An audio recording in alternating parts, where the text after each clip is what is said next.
All right, welcome everybody. Dad's House episode 18 now. 18. With a special guest. Yeah, special guest today, Mr. Brian Tabatabai. Brian Tabatabai is a city councilman in my district, in the district I live in West Covina. But that's how we met. There was an issue I wanted to go speak my mind about, and I chased down Mr. Tabatabai, and we formed I would say a friendship. Yeah, definitely. And so I've gone to see him execute his duties at the city council a couple of times. Very impressive person. He is now running for to represent a larger group of people now in the 48th Assembly District of California. Brian, tell us a little bit about yourself and tell me why you want the bigger headache now of representing more of us. Yeah, good luck with Yeah, no, thank you. Yes. I am Brian Calderon Tabatabai, and I am a ethnic studies teacher, right? So, for over 20 years, that's been my life. In 2020 during the pandemic, there were just so many things that were happening with my students and just, seeing how the institutions were failing them. Yeah. And, as a teacher, a lot of times you kind of tell yourself, well, you're already doing good, right? You're impacting kids, you're doing what you should do for society. Showing up is a hard work, and you were there. Right. And then I realized, no, I can do more. I need to do more. And so that's when I decided to make the run for city council. Wow. Right. This idea of impacting my community, right, where I live, and also, right, trying to show that example.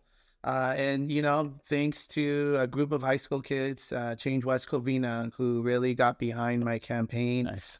We were able to defeat a longtime incumbent, get elected to the city council.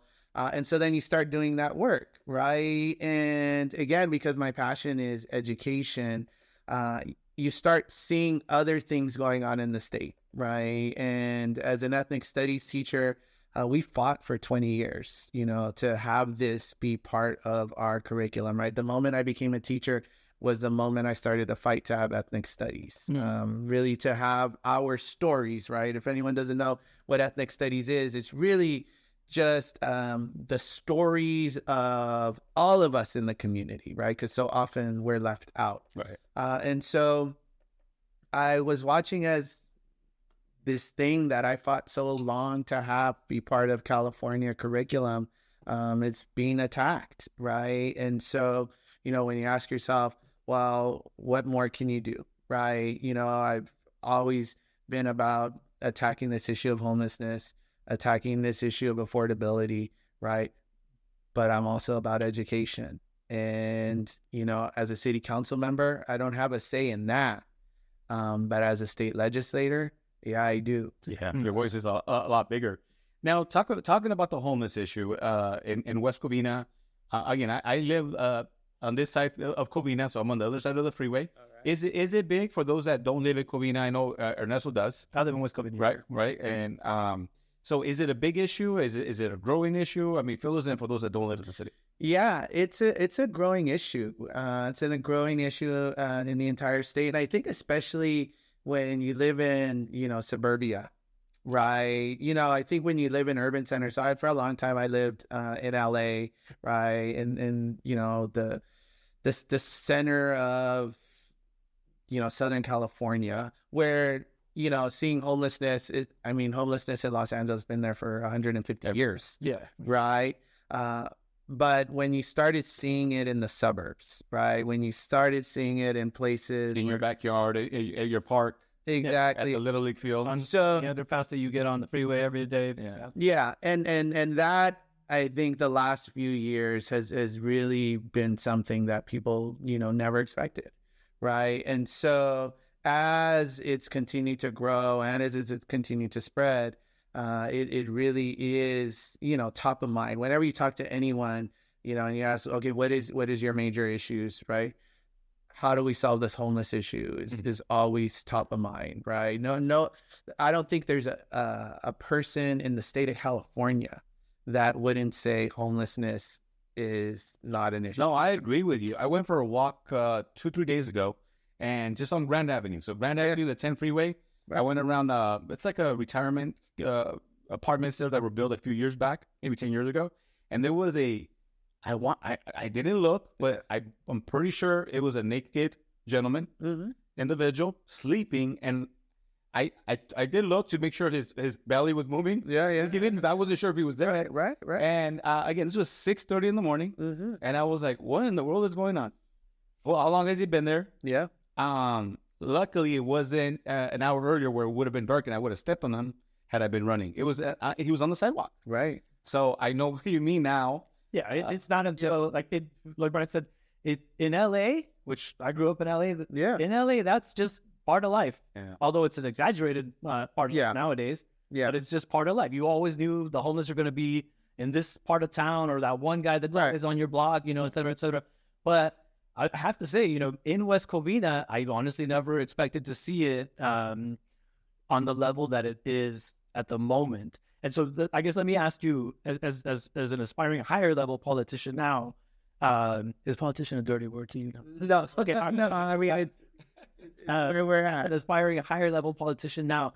Number one, what do you think at this moment in our time are the main causes of homelessness? And I know that's a can be a long answer, but also once you get to, because you're running to represent us in the 48th district, what methods are you going to deploy there, or what efforts will you join there that you think will reduce the homelessness problem? Yeah, I think one of the things, and because both of you are in real estate and been dealing with this, we had a huge crash. I think about 2007, right? And we had all of these foreclosures. The Great Recession. The Great Recession, right? And you know what the federal government did not do? The federal government did not go bottom up, right? They didn't support people to keep them in their housing. And so not only did you have people lose housing at that time, but you had hiring freezes, right? As a teacher, we didn't see our wages increase at all. We were frozen, wow. Right? We had teachers who were tenured, but because, we had to make all these budget cuts, right? As, property values went down, and so you lost your property tax funding, right? So you had these teachers who were 5-6 year teachers lose their jobs and now become subs. Wow. And so, I don't think that we ever really dealt with not only the trauma that was caused by that, but also just the financial loss of folks and what that did to folks. And then so you have this, and then, right, as we start to recover, right, and then the recovery was so, right, inequitable, right? So you had people making a lot of money, right? Especially, during a crash, my dad was a big poker player, right? So if you have a lot of chips, right, you are able to take big time advantage. Yeah, if you were to see the numbers on where wealth gravitated toward after the Great Recession, it's in the studies I've done, it's actually been happening since the 80s. Yeah. But if you were to see how much more quickly wealth gravitated to those who already had it after the Great Recession, it goes from, it spikes very quickly in the last 10 or 12 years. And that's because the folks, as you say, the folks that have already access to chips can stack faster because they have the means to do it. They have the now, do you think, and I remember those days very clearly. Yes. I used to work as an assistant at a mortgage company. Right. I was one of those people that got laid off. Oh, yeah. Unemployed, went on unemployment for a good year. And I think it was George Bush, the Jr. Is it Yes. H? No, the other one, W. Yeah. He was the president, and then Obama became an OA, and he extended the unemployment for an additional 6 months. And that little lifeline allowed me to go find my new career, which is this, right? A transition. I didn't know nothing about real estate, and I had to work very hard in here. But I remember that time very clearly. And what was happening there was mortgage institutions, the big players, the Washington Mutuals, the ones that went bankrupt and did not survive, they were making toxic loans. Yeah. So okay. So how do we compare a toxic loan to the a bad decision a politician or administration will make? To me, it's one and the same. Right. Bad decisions, bad loans, bad product, bad choices, bad votes, bad leader, if you will. Mm-hmm. So I think the homeless issue, in my opinion, I'm just, outside the window looking in, I really believe it's twofold. One, again, I haven't processed it the way you have, right? But I believe it's there's two reasons. One, for sure, is the economic imbalance, right? Between the haves and the have-nots. That's one. And two, I really believe it's because of the lack or supply of affordable housing, right? Because everybody wants a roof, a nice roof over their head, their family, their kids to lay down. But how do you pay for that? How do you get it? Especially in Southern California when they're not being built. A lot of people don't know this. We covered this in another episode. Yeah. Where in California we're short like $2.5 million, $2.5 million homes. Yeah, units. Right, unit housing. Yeah. I mean that's a lot of. That's a low number now that you know without a lot of processes. Yeah, I mean, if you think just in West Covina, our arena is almost 6,000 units in the next 8 years we have to build, right? And that's West Covina. That's one. Is that state mandated? You have to build 6,000 units. So we have to create a plan that would reasonably allow for 6,000 units. Now, obviously, the government doesn't build the units, right? So, but you have to identify, you have to make changes to your land use, right? You have to allow for greater density, right? In order to meet that number within the next 8 years. And then, you know, once the state approves, and the state has been very critical of cities, making sure that they're not saying, oh, yeah, we'll build here, and it's actually the hillside of a mountain where nothing would ever be built. Cities have tried that, and the state has said no, right? And it's dinged them, and now starting to sue some cities who really just not wanting to cooperate. But if you think there are a couple of cities that I could think of on the beach that are going to be forced basically to build, whether they like it or not. And you know, for those developers out there, you know, cities that have not had their arenas passed, you got right to build. So you can just make an offer. The city won't be able to do anything about it. See, I didn't know. I always wondered who holds the local government, the local policy, the local decision makers. Like, you know, I remodeled my backyard here in Covina. Borderline West Covina, by the way. Very close. Very close. Well, you're in the 48. So okay. So with that said, I remember just to remodel my backyard, I do a little fire pit. Yes. Oh my gosh. It was like pulling teeth and watching paint dry. Right. To get that stamp and final approval. I couldn't believe what I was going through. Yeah. I tried to do it without getting a permit. Full disclosure. Right. They wanted with a tractor in there, you know, taking out my grass. Yeah. Then the city came. Okay, I understood. But just that process made me want to like never do this again.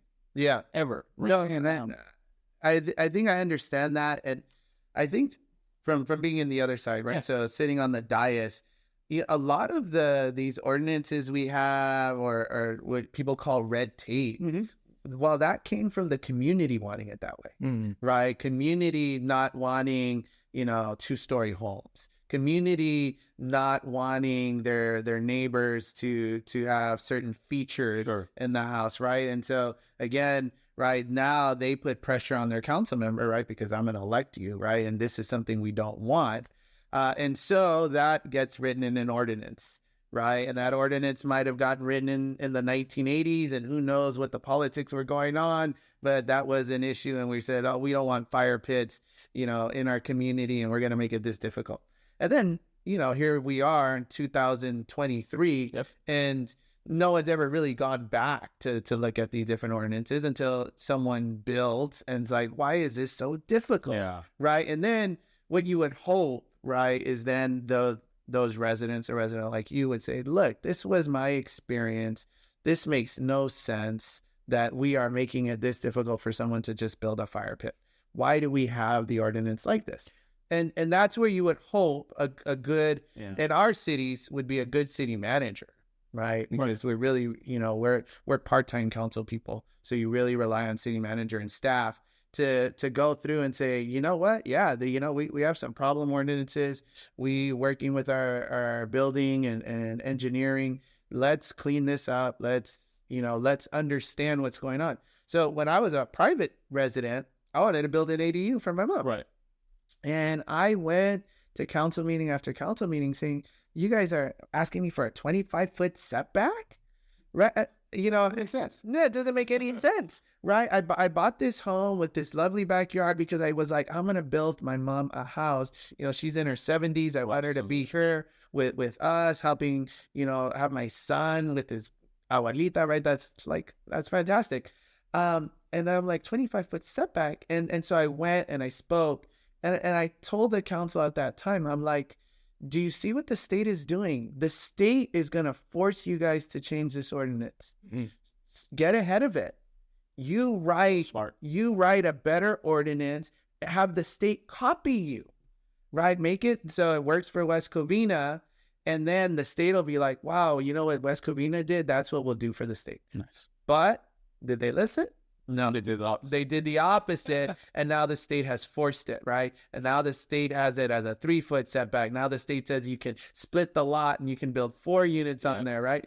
And so again, let me get your thought on that, because in my community, the real city community and the mortgage community, that's one of the top sales pitches, if you will. When we show a property that has a big lot, right? As agents, we'll be like, hey, Mr. Buyer, this is a perfect lot. You can subdivide it if you live in this property. Yeah. If you don't, you can do an ADU or a junior ADU. So what's your thoughts on the, I think this is SB9. Yeah. Right? SB9 law. I know ADU builders and developers love it. Right. Because they're getting jobs left and right. They're charging $250,000 to build a garage unit. Yeah. So there's some capitalists taking full advantage of it. Definitely. Which, right, they have the right to, and there's a demand for it. Great. But somebody like you like you said, you said a word that I've never heard. Dais. Yeah. I don't know what that is. I'm gonna Google it. Yeah. I'm gonna Google this word. Write down one number, please.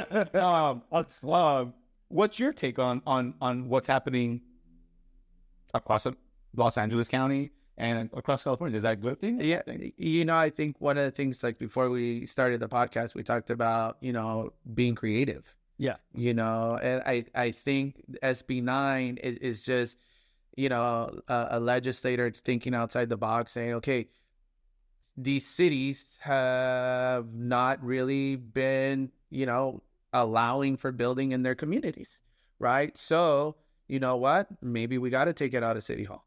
Maybe we got to, give it back to the person who owns the land, right? Technically, right, as a homeowner, Sure, right? And you just mentioned, though, $250,000 to build an ADU, right? There's going to be very few of us that can actually afford to do that, sure, right? And we also have grown up with this paradigm where you buy your home to raise your family, and that's right where you're going to live, you're going to grow, you're going to eventually, right, pass it on to your children. Right. You don't necessarily view it as an investment to split into 4. Not in that way.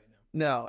Now, where I think we've created a problem is because of what we've done to retirements. When people used to get a pension from their job, mm-hmm, right? And then we took that away, and then we privatized it. Sure. And then, we privatized it, and then now companies weren't even giving into it anymore, right? And so we then sold this other narrative where your home is your retirement, right? Because that'll be your investment, and then in your older years, right, you'll be able, right, that's the thing you'll be able to live on. Well, when you sell that vision, this is my retirement, and now you want to build density to lower the values of homes. So think about what you're doing to me. Right. You're endangering my survival.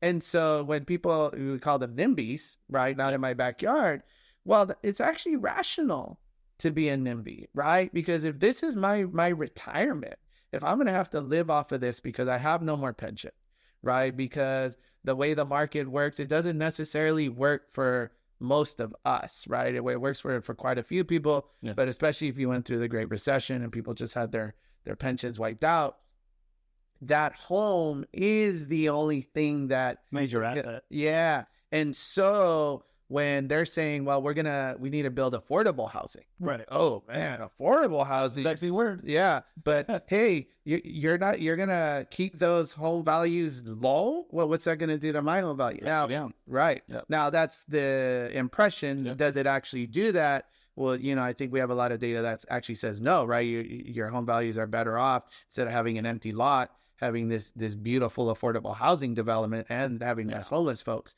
But, you know, if you're just kind of thinking about it in just a common sense way, would tell you, oh no, more housing is going to lower my housing value, right?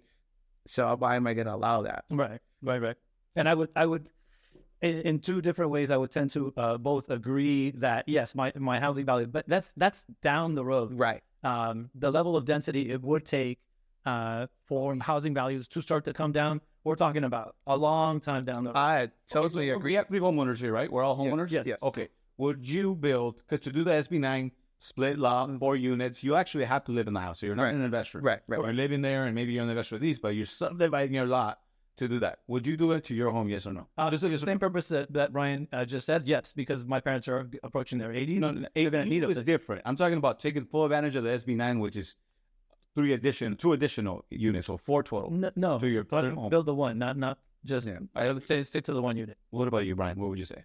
Yeah, no, we're just building for my mom and Just one for your mother-in-law quarters, yep. son. Same thing with me. I will not surpass that. So I'll give credit whoever created this Scott Wiener. Scott Wiener. Okay. Yeah. Kid, he was in one. Yeah. That rule where you must live on the property, I think it's a 2-year rule. I might be wrong with that, but I thought that was a good little nugget in there because homeowners like us who value our properties and it's probably our biggest asset are not going to go and build 4 units on it. And an investor has to prove that they live in the house before they do it. So that was a good nugget that they put. Going back to my question from a few minutes ago, though, this would, in my opinion, help to alleviate the homelessness problem because an ADU is a more affordable piece of housing. Yes. Even rents being what they are, you're still going to get people that are falling out of the bottom right now to be able to rent units like this and be able to at least maintain a steady home, right? Yeah, sure. So there's that to consider of it. That's why I'm pro, building more density, and I'm not too worried about right now, at least, that there will be so much density that we won't be able to keep up with the home values of the way they are. Yeah. So along those lines, though, when you get to the 48th, because elected, definitely. when you get there, like I had asked, what methods will you deploy once you're there to move this along, to help us with the homeless crisis? Yeah, so I think the most effective that, has every case study you've seen is permanent supportive housing. Okay. Is really the thing that takes people off the streets, keeps them off the streets, and solves the issue of, when we're talking about the mental health crisis, when we're talking about drug addiction, or we're talking about just straight poverty that makes people homeless. And so we have some developments that are happening, right? So in Hacienda Heights, right, there is this Motel 6 right off the 60 freeway, and that Motel 6, I grew up in Walnut, and I've known that Motel 6 forever. I know.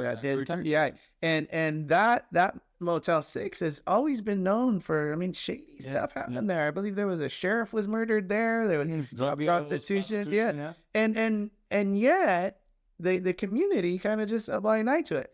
But once the county said, we're gonna revamp this entire Motel 6, we're gonna make it into permanent supportive housing, we're gonna rebuild it, redesign it, right? So it's gonna look beautiful for one, and we're going to take homeless off the streets. The community came out and outraged. They filled an entire theater. They threw bottles at the presenters. Wow. It was so angry. And so, people always talk about, we spent all this money on Measure H, right? We paid this tax. You know what? That's easy. Like, paying a tax is easy, right? Because that doesn't change your life. Right, when you go to the store and then that tax gets taken out, you don't really notice it, right? But what do you notice? You're going to notice that permanent supportive housing, sure, right? And so people don't want. Well, in the state of California, I'm tired of paying taxes. I'm gonna be very clear here. I mean, I look at my bills and it's just adding more additional tax. Well, this is the part, I think, when you go to the legislator or any person who's been elected. The easy thing is to get the money. Okay. The hard thing is to stand up and say, no, right? We're going to put this permanent supportive housing here.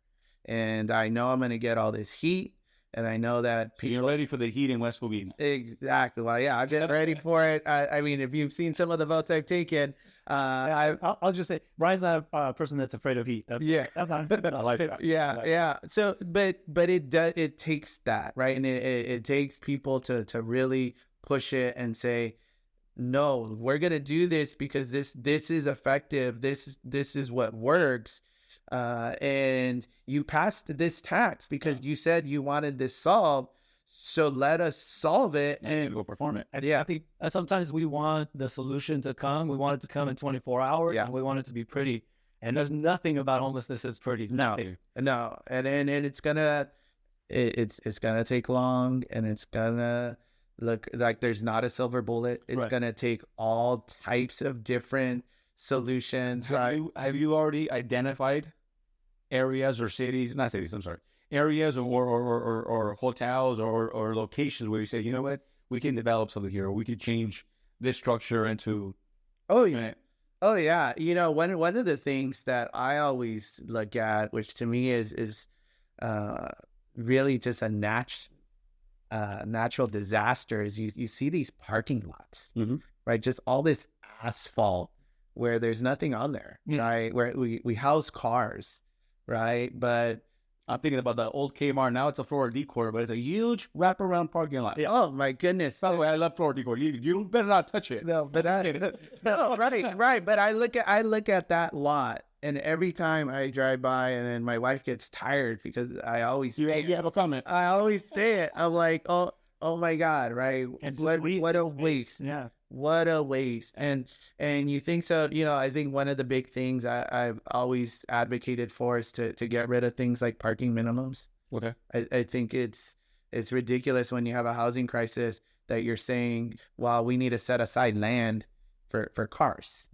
you know? And part of the problem too is because I understand, right, we are so car dependent. Well, a lot of it, why we're so car dependent is because the affordability part, right? We were talking before this meeting about our kids not being able to live in West Covina. Correct. So if they can't live in West Covina, but they're working in West Covina, if they're living in the Inland Empire and they're doing the 90-minute commute, right? Well, how are we going to get them away from their car? So this is where you need to, and I've really been advocating this idea of you need to build the mix of housing so that way the people who live in your community, who work in your community, can live in the community, right? So for instance, West Covina Unified is selling one of their schools that got shut down right there where Del Norte Park is, right? Yep. You know what they could do, and when they're doing this RFP process, they could say, you know what, whoever is going to develop here, we want to build workforce housing, right? Yeah. So we want certain set asides for our brand new, you know, teachers, for our cafeteria workers, for our janitorial staff. That's the kind of housing we want built. We want this kind of mix, and we want it for our workforce. Yeah, what kind of pushback do you get with something like that? The developer, obviously, you know, they're free enterprise, right? They're not in. Obviously, they need approval from the city. So it depends who the developer is, sure, right? Because you have other developers that no, this is what they want to build. They do want to build. It's going to be certain pockets of the community there, right? And you know, and this is where we went back to where are the pools of money? Yeah. And I think when you go into bureaucracy, I think that's where the legislator hasn't done a good job. They've done a good job, I think, in really fighting land use and trying to make more land available, right? So they're, you know, just passed where you can build on church land with no red tape, right? Just go. By the way, I think that's the solution. That's a great for homeless and housing. It is fantastic. Speaking of West Covina, great, huge park, now probably the biggest one in West Covina. Church just sold $55 million. Oh my gosh. Right. And I was reading in the papers and the LA Times and in the city council meetings. You were probably there, part of it. I'm just reading, you know, how the local people were complaining that they didn't want Amazon. Right. Because they were going to put new red lights here and red lights there. And it's like, Amazon's going to create what?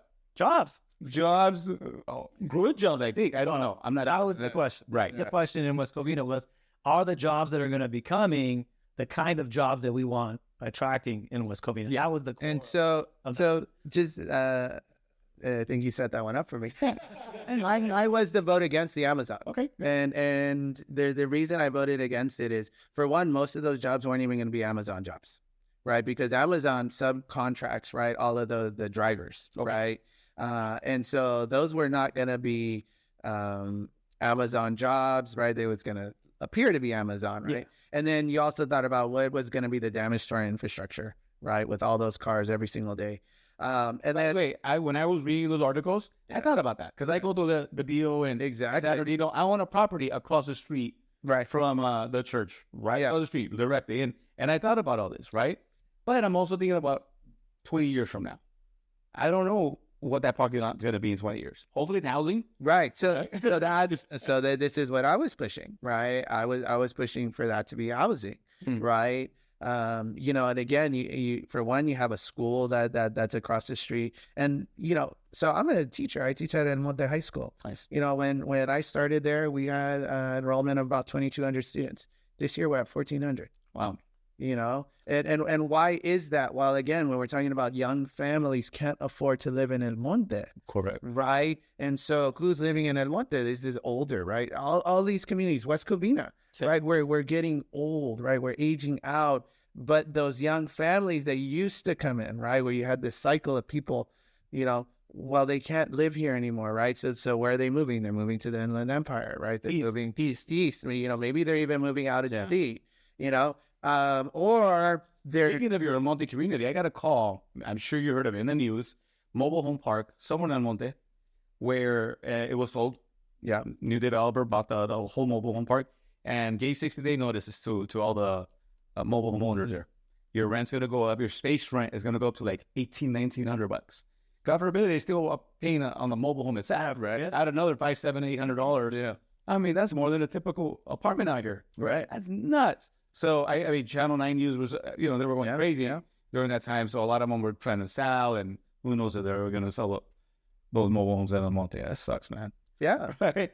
So, now the difference between what you're saying, though, like going back to the Amazon example, that was one of those things that as is happening in my community, it was one of those things that sparked my interest at all in local politics, because I thought to myself, well, it is a balance. I mean, we have people in the community that are obviously going to take these entry-level jobs, whether they be contracted out or not.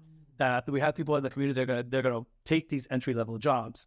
But how many of them will there be? And what are the effects going to be on our roads? And what are the effects going to be on our schools? And what, you know, all these things that you have to consider once you start taking on a project like an Amazon build. So that's why when you look at, when you look at where Amazon stations its warehouses, these are communities that are you're gonna be okay making $17 an hour for the most part. Right. That's where you tend to see them, and you can read up on that. Yeah, that's where they want to put them. And does West Covina match that? Not well. Right. And that's the thing, right? Entry-level job for someone who is not going to be able to live in West Covina. Right. Right. And the other part, which people didn't think about, but if you went to those meetings, you know, our chambers were filled with the Teamsters, the UPS workers.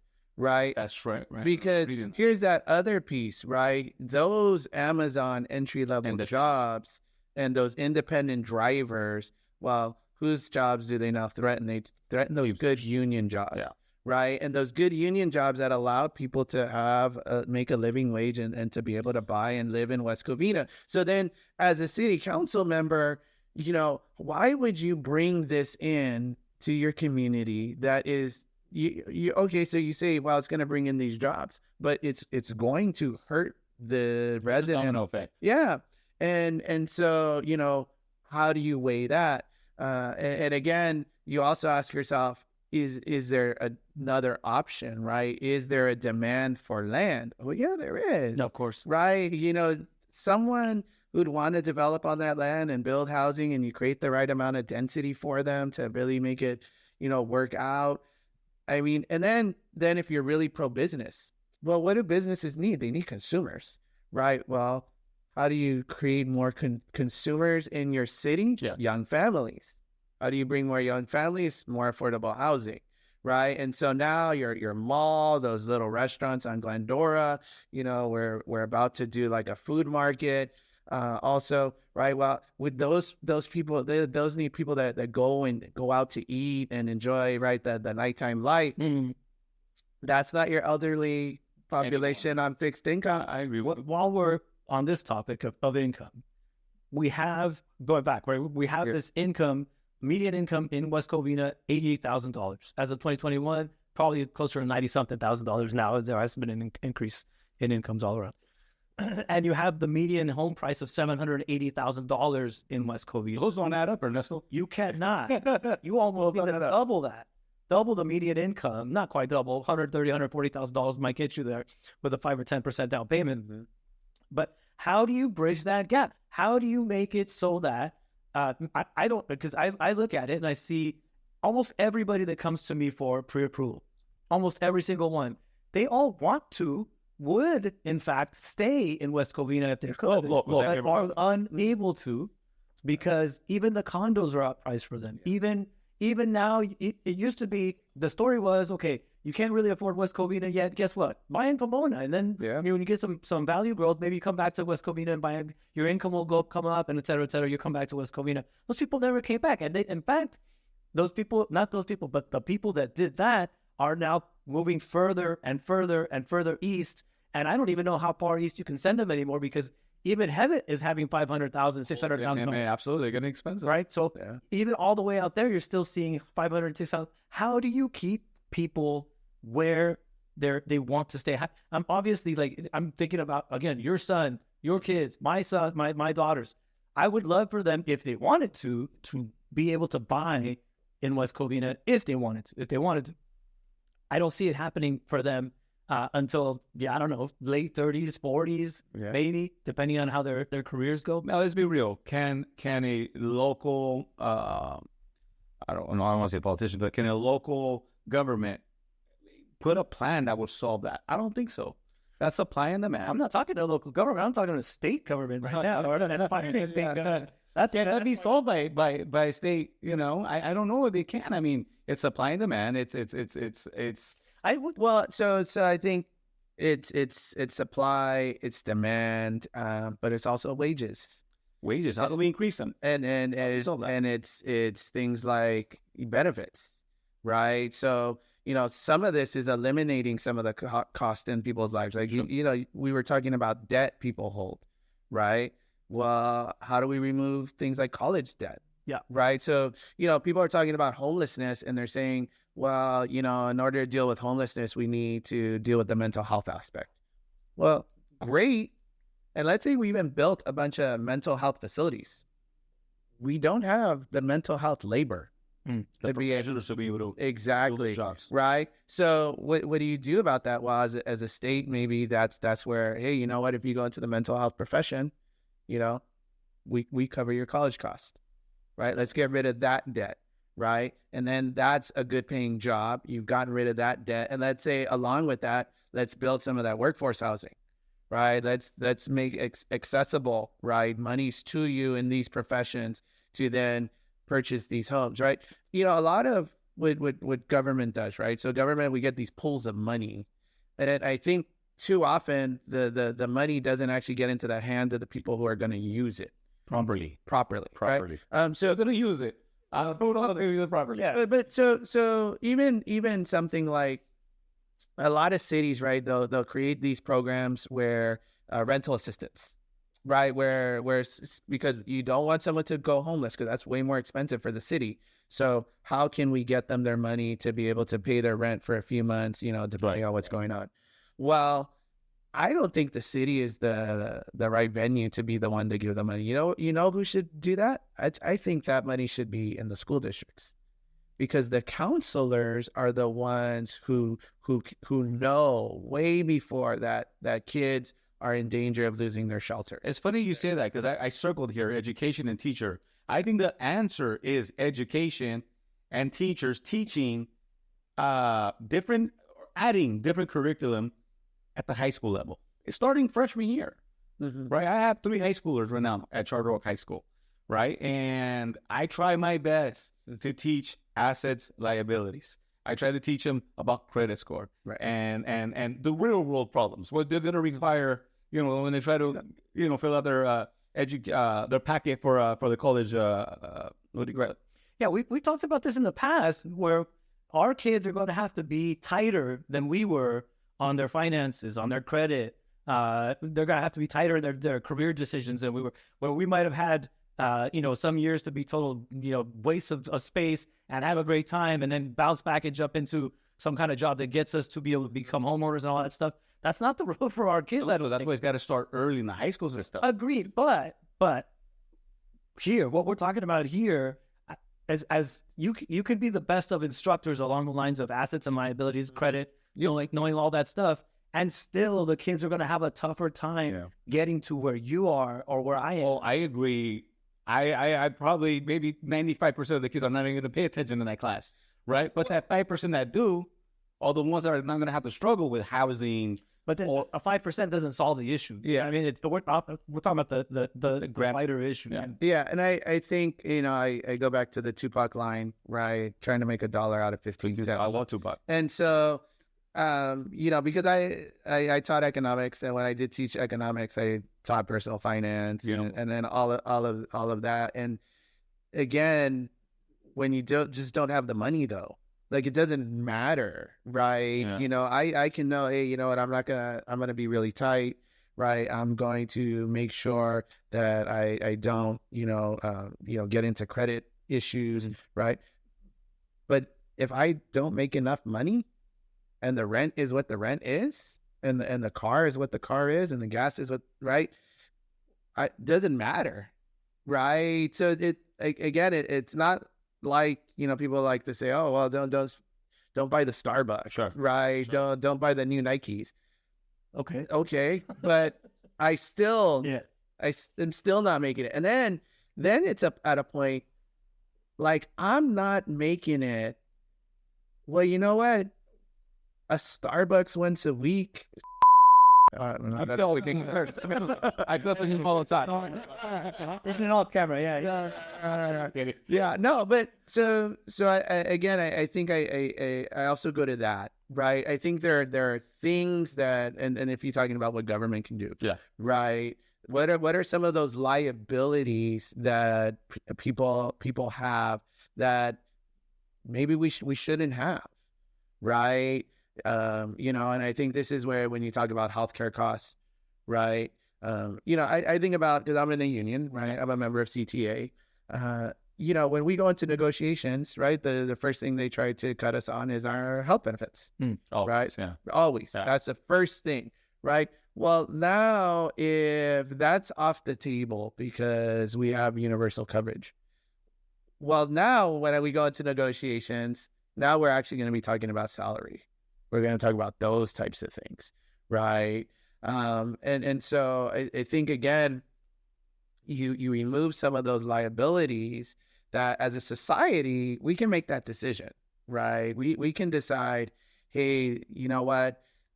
Just like we've done public schooling, right? And we've done other kind of social programs, right? We can also move in that direction for these things, right? The cost of college, right? We can make a decision to say, hey, this is the labor workforce we're going to need, right? Yeah, we need STEM, but we also need service.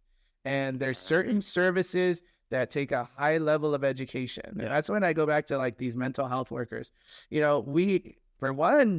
don't pay them at all. And I think a lot of it goes back to this view of it as a feminine work, right? So when jobs are viewed as women jobs, it's one of the reasons why teaching was so poorly paid for a long time. But now that's been taken over by social workers. Social workers are the bottom of the income pool, and they provide such an important service. Right, and they're working 80 hours a week, and it is difficult work, right? I mean, this is human work. This is, families, kids, exactly. And so many of them, are suffering from PTSD themselves, right? They don't realize it, and then we burn them out. And we ask more of these folks, and then they're the ones who also take all the blame, right? Like, why are you not doing more? Why are you, you're going out, we're wasting money on you outreach people. And it's like, these people are doing great work, but it's such hard work. And so again, that's where you go, right? So in the legislature, what can you do? Yeah. Well, okay, so just like in our households, we get a budget and we ask ourselves, okay, where should the resources go from our budget that would do the greatest benefit, right? You know, so again, when I start thinking about things like laws, right?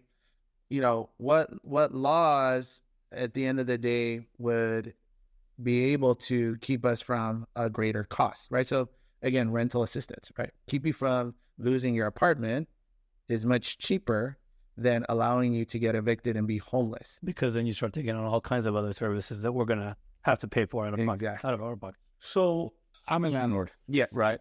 And I just dealt with an eviction, right? Recently, I got my property back about 2 weeks ago. So I've been fixing it, trying to, put it back in the market. And I have the upstairs unit that's moving. I think she's moving out of state. If it's what she told me, out of state. So I'm gonna have another vacancy there. So my thought is, that eviction process as a small business owner, which I am, right? And I pay my taxes, and I'm a job provider, and my job is to work very hard for my family, and that sort of thing. But during that eviction process, like I read the same articles about anti-eviction laws, and I went almost 5 months without a payment. Do you feel that a small business owner like myself, a landlord, small business, a small landlord, should have rights to get his property back when the tenant's not paying? Yeah. Well, so this is where it gets really complicated, right? Because again, when we're making these decisions, and I think this is the mindset people need to get out of too, is there are not going to be win-wins, right? Someone has to bear the cost, and someone will base the burden. And so then this is where the tough decisions have to be made as community, right? And this is where you think about, well, the community good, right? So yeah, you know what? It sucks that for 5 months or maybe 8 months or maybe a year, right? So but then we got to ask ourselves, okay, so let's say we didn't want you to bear the cost, right? Well, how many people then would have been evicted, and what would have been the cost on society for that, right? Now, does that mean we just ignore and say, oh, you know what, tough luck? No, that's where we also then need to look at, okay, where are the burdens that we've put on you that don't need to be there, right?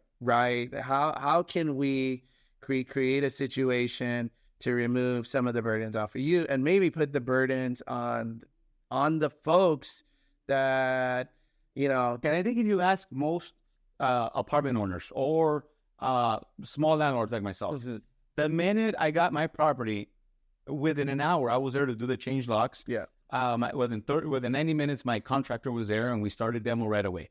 Right. And I'm going to beautify that unit. I'm going to raise the value of that neighborhood. It's in a historical area, right? This particular unit. I'm going to remodel it. I'm going to make it look beautiful. Clearly, I'm going to get a well-deserving family that's short on housing right now. Be able to move in there. They have a pet. They could bring their pet. But my thing is, I'm going to raise the neighbors' values across the street, next door. Like, I don't want the burden to be on anybody else. I just want fair laws, protect the tenant and their tenancy. That means a contract that they have. Protect the landlord when that's broken, right? And there's eviction companies. I'm sorry, not eviction, but there's the courthouses and this. So my thought is, when is going above and beyond on the state level? Because I felt like that during COVID, right? During COVID period, where people were taking full advantage. Some, not everybody. Some rightfully so. But some were taking advantage of that. You know what?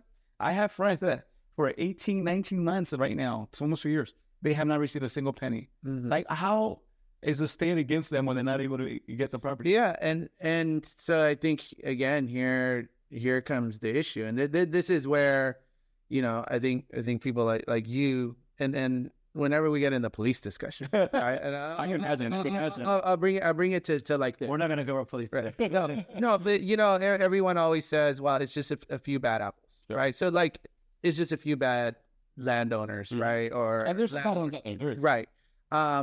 Well, you know what? You good landlords need to push for legislation to get those guys out of your business. Yeah. Just like the good cops need to push for everything to get bad cops out of there. That makes sense. And it because that's really what's driving a lot of this. Because then from another perspective, well, what about all these people who lived in Inglewood for 30, 40 years? One, because that was the only neighborhoods that would housing back then. Yeah. well, and redlining and restrictive covenants, and that's the only place Black people could live. And then they build and they invest, and all these people are now displaced. Right. I mean, so on the one hand, this was the only space they were able to live, and they did it, and they paid above what they should have paid, right? Because when you're forced to live in just a certain section, you're right, you're not allowed to enjoy all the things of supply and demand, right? Because artificially the supply is shrunk on you, so you pay way more for something worth way less, and now that it's worth way more, they displace you, right? So how do we fix that issue too, right? And so, you know, I have some friends in communities like Cudahy and things like that they've set rent control and rent stabilization, and they've fought real hard against people being evicted, because you also have this historic part. Plus, these folks are those hotel workers that we're talking about that are on strike right now. Absolutely. Right? And so they're already making the 1 hour commute on the bus or 2 hours, right? And now you're going to push them where? And they're, what kind of quality of life? But we still want their services, right? We still need their services. Right. We still need their services. We're not all of a sudden going to say, oh, you know what? We're going to make our own bed at the hotel. They leave the vacuum for us to do, right? Right. We're not going to do that. How do you solve that though? Okay, so like, all right, one of the things is you have to, everybody, government, landlord, tenant, everybody has to understand that everybody has a stake in it, and everybody has to give, and nobody wants to. Yeah, that's the thing about. But who gets forced to? The people with the least amount of power, which is going to be the tenant. Yeah, right. Because and that's my opinion. I know, and I have family members as landlords that have had to fight a year to get somebody out. You don't get any rent in that year, and you can't even take any rent in that year, because the moment you take $1, it resets. All right. And that seems unfair to the landlord until the landlord faces the question of why. What caused these people to stop? If they had been paying rent for all of these years faithfully, what has caused them now to stop? And from the landlord perspective, a lot of people will say, well, they're just taking advantage of the COVID rules. But if you stop and look, the dad injured his back. That caused a lack of income flow. Financial. Right? And so that caused them to back up on credit cards, but they kept on their rent payments. And then, you know, maybe the dad was not able to get the best job again, et cetera, et cetera, et cetera. And things like that happen, but we don't allow for complication. We don't allow for that. We don't allow. I hear you talking about the landlords. Guess what? Most of the landlords that I know, Jose is a very successful person. They're not even to Jose's success level. Most of the landlords that I know own their house and their unit. Right. And they cannot afford 5 months of missing rent, because they will lose that property. And then what's going to happen? That property might sit there or go to some investor, might sit there and make lean in the water, get a great deal. It is a level of complication that I don't think most people want to digest. To be honest, common sense is the answer. Yeah, education is the answer. But you have to ask for common sense up from all sides. Yeah, and then I think just because you used a great example of the back injury, we have not created the social safety net for those types of things, right? Other societies have understood that we need to have a level of security for folks so they don't find themselves in these situations, right? So if you had workers' compensation at a level that would allow that person to pay their rent, right? So here, you as the landlord, you still be getting your rent, right? He with the back injury could, for one, because of, you know, let's say we had some universal healthcare type system, could actually get repaired and then go back into the workforce, right? Because if you think about it, right, I'm a teacher, right? And all of my students, we just did a survey, right? What is their greatest motivation? To graduate and make their family proud. Those were the two things that the students put as their greatest motivation for going to school, right? And it's almost universal. Wow. Right? So the drive is there, right? They're not wanting to be just given. Yeah, I understand. Right? And our society, of course, you're gonna find a few people who take advantage. You find people at the very top, obviously, who've taken advantage. Yeah. Thinking of Ukraine right now, and Biden's wrong. That's not Biden's here. No, but yeah, so there's gonna be those people that will take advantage. But then I guess I would ask us, are we, because a few people take advantage, going to then stop programs that we know are helping a lot of people? No. Right, and that's where it I think it sucks, is you'll have programs that are really helping folks, and you'll have a couple people who take advantage and they get publicized, and people are like, oh my God. Yeah. And then you wipe out this great program that was helping so many folks. I think the answer to the homeless issue, and not so much the income. I mean, obviously the income is opportunities. I remember the opportunity zones. That was something that was passed a few years ago, where certain areas of LA, low-income areas, that if a developer bought it for 10 years, their like tax bracket was a lot less, or they didn't pay taxes. I thought that was a great thing, and I know a lot of people were taking advantage of it. Not taking advantage of it, but creating. Taking advantage in a nice way. In a good way, in a leverage way, right? But moving forward, I think the answer to a lot of the topics that we discussed today, in my opinion, is creating more. You say affordable units, I say construction, you say housing. Whatever you want to call it. Yeah. You need housing to solve homelessness, Yes, and the high rents, skyrocketing rents, right? And the prices of real estate. Are you kidding me? Our kids, my kid, It's great. cannot afford. It's fantastic. And this is why there's, in my opinion, this big political divide. You have a section of the population let's just face it, even at the lower levels, they have a lot of wealth, and they're aged, they're old, and they don't want change because it means a rattling of the wealth, right? Yeah. But we absolutely need for the number of people that are looking for housing, especially on the lower end, those people are dropping out, and a lot of those people are becoming homeless. A lot of those people are taking on drugs, and a lot of people are going to have heavier mental issues because of it. And yes, some of my veterans are in the mix in there as well. But if we get more housing out there and we make it more affordable for people to just live, live, it solves a lot of that issue, a big chunk of that issue. And that's the piece that if you talk to the opposite end, the people who are older and holding onto the wealth, it's a hard argument to give them, because number one, they weren't raised that way. If you were homeless, you're a bum. You didn't make it in life. You've given up on life. It's your bad choices that have gotten you there. And again, the American individuality, all that stuff goes into it. Making the argument to them is very, very difficult. And part of me doesn't blame them, because probably as I age, I'm gonna get really like, no, don't touch my stuff. This is my stuff. I worked hard for it. I can see that. I can see that happening, Mr. Ernesto. Yeah, for sure.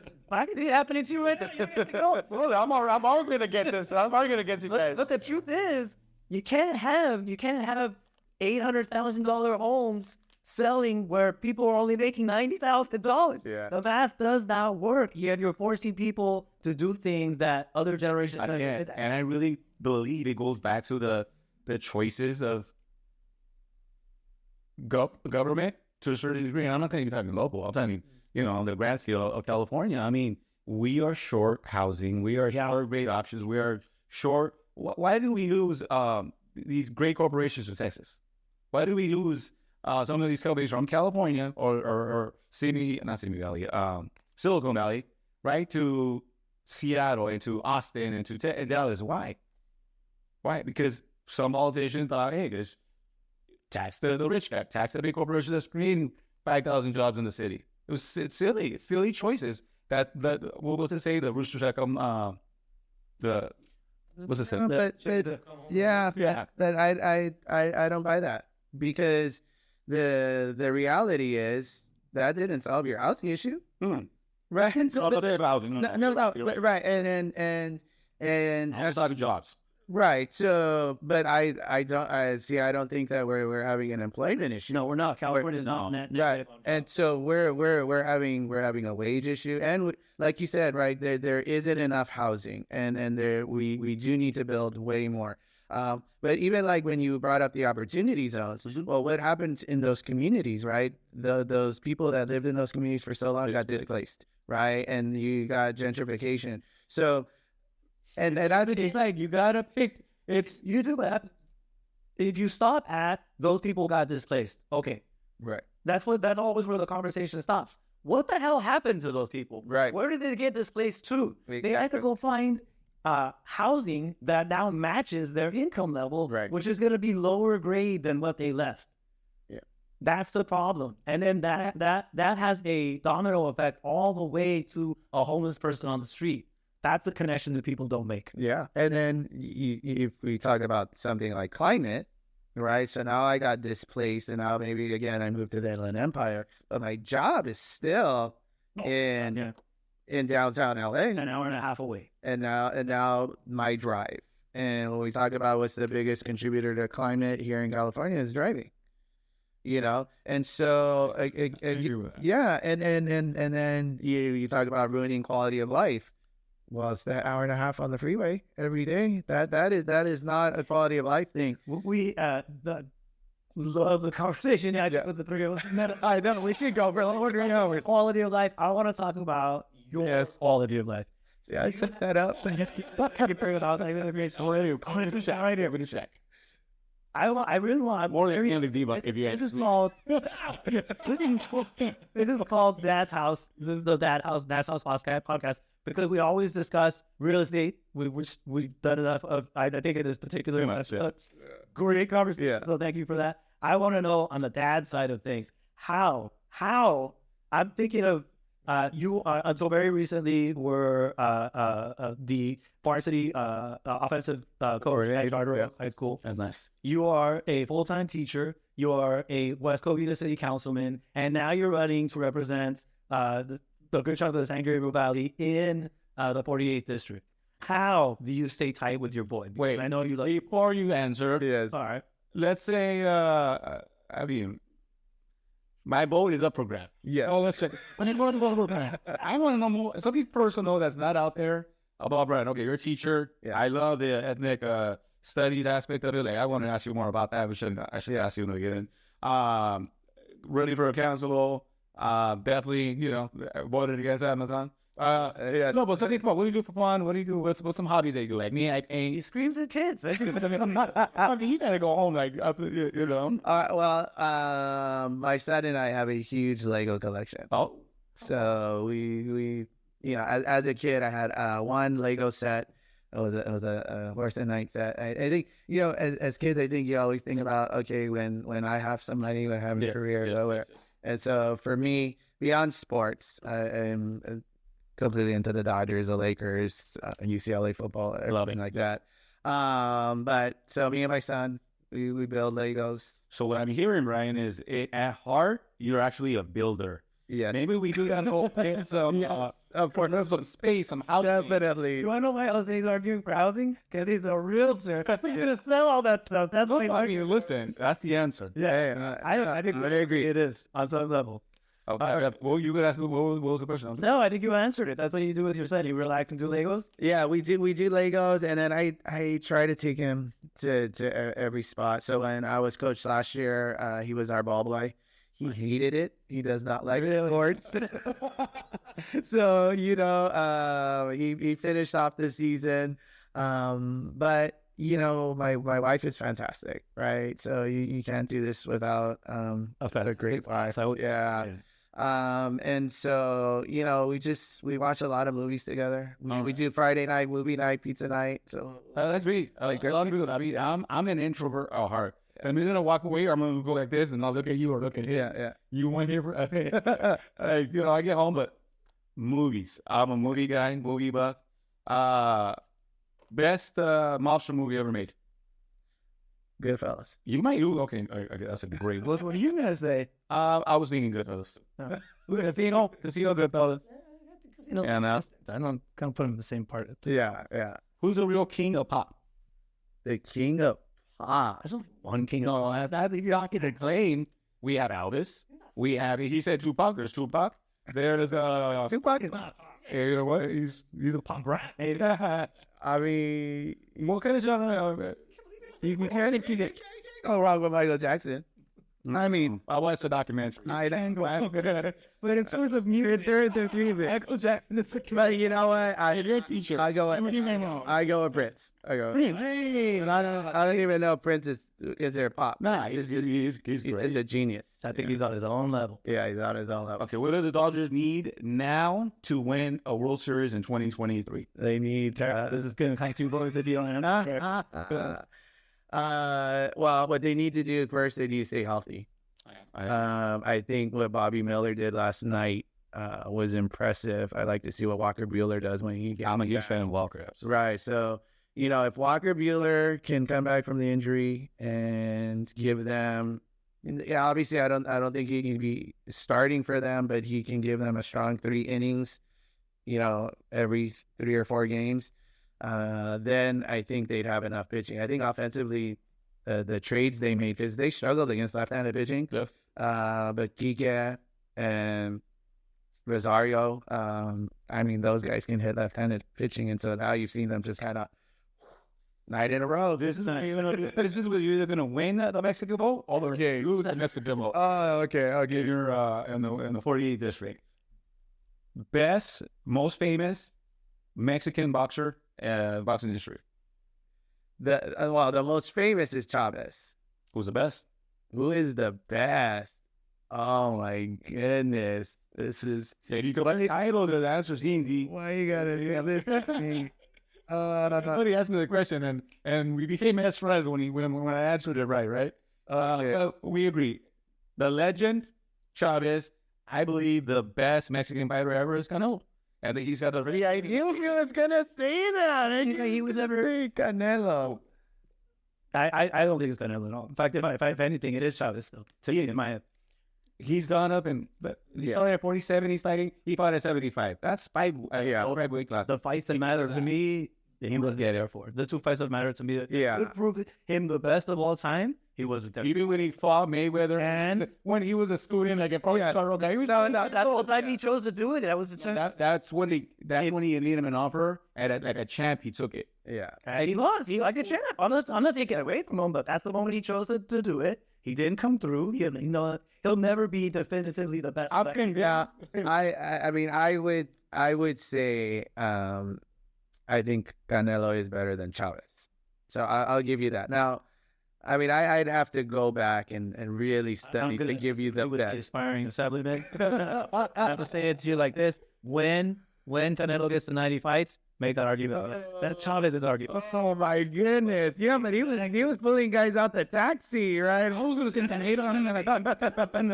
the beginning of everyone's career, you fight to get fans or taxi drivers, Right. But the last 7, 8 years, 8 years, 9 years, it's been champ after champ after champ. Yeah. Former title holder. I mean, brother, I do good. the resume is there. Okay, let's close it with Brian. This is to the people watching, people listening. We're gonna make this You're Real. Why should people come out and vote? By the way, when is the next? When is So the primary is March 5th, 2024. So we're ramping up. Yeah. he's running up against an incumbent? Yes. I like that. So you're considered the underdog? I am definitely the underdog. So Best boxing movie, Rocky 1. Underdog? Right, there we go. I like it. Boom. yeah. Or pitch for why you should be elected to the 48th. Well, I should be elected for the 48 because I live and am invested in the community. Again, this is the space I decided to root my family. My son goes to the public schools here. I've taught in this community for over 20 years. I've coached youth sports in this community for over 20 years. I mean, this is where my life has been, and I wanted to make a difference, right? So if you are thinking of elected officials and what you want in an elected official, I always think they need to be accessible. They need to be someone who, when you're at the supermarket, you run into them, right? Absolutely. That, when you're talking about gas prices, that they're putting gas in the same gas station you are, and they understand what that's like, right? They understand what the cost of housing is in your neighborhood. They understand what's going on with the cafeteria worker at your public school. And that's why I'm running. If our representative, because I am running against an incumbent, if the incumbent was providing that, I wouldn't need to run because I felt that I was being represented. Because yet I've been told, they said, why are you running? Why don't you wait? Right? Because we have term limits. Sure. So after 12 years, the person would term out. Well, no, the time is urgent. Look at all the things we're talking about. Absolutely. Right. These are urgent problems. So, the time to run is when you can run. And thanks to my family, I have the opportunity to run. And so this is why we're doing it. I love it. First time I met Brian. I still don't know how to spell the last name, but we're going to yeah, sure. You know it? Okay. Yeah. I love it. Yeah, sure. I do. Well, that's it, Brian. It was a pleasure. Thank you, sir. We really appreciate it. Thank you for coming on, Brian. I really do appreciate it. Absolutely. No, I really like it. And I mean, we didn't agree on everything, but the fact that you could have a dialogue and a discussion and not fold or not break or not start sweating. I'm excited, bro. I'm ready for you. Oh, man. All right. So, guys, episode 18. Thank you. Subscribe, follow, give Brian a follow. By all means, Ernesto. Jose Mares here, guys. Thank you. And bye-bye. And you.